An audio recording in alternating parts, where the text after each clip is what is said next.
Thank you for joining us for the monthly market review. My name is Dawn Batho. I'm the Director of Inside Sales here at CLS. Josh, thanks for having me today. It's great to be here with you. Why don't we start talking about what the markets have done over the last month? Well, July was a very good month for the markets.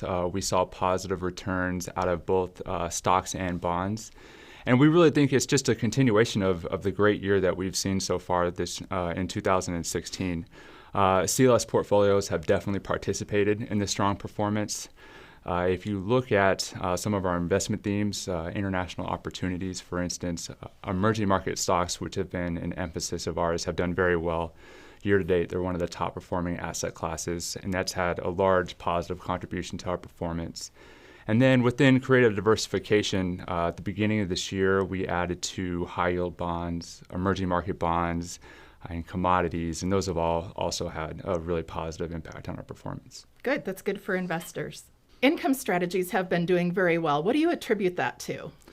Well, income strategies have done extremely well so far this year, and really there's a couple of different tailwinds that have boosted performance.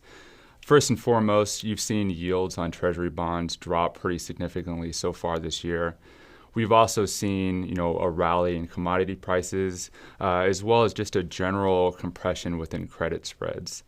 I do have to say, though, that these positive returns for income-based strategies can be somewhat of a double-edged sword. You start to get investors who look to implement, an income-focused strategy after a period of such good performance.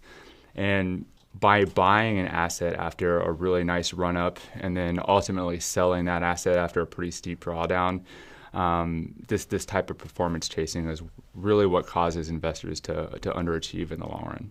What can we expect out of income strategies moving forward? What are their risks, and what are the best environments for them?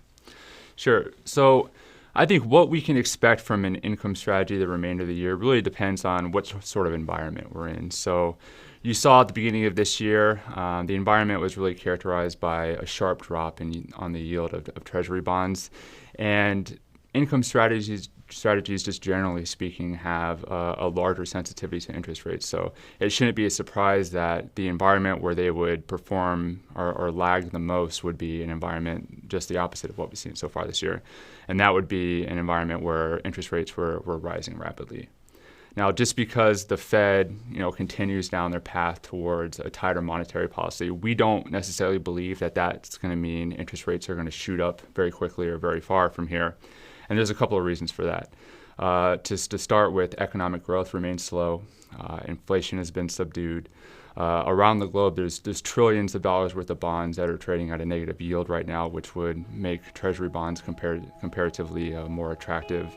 And we could see a return to a volatility to the equity markets. So we believe that all of these things combined, can help keep a lid on interest rates.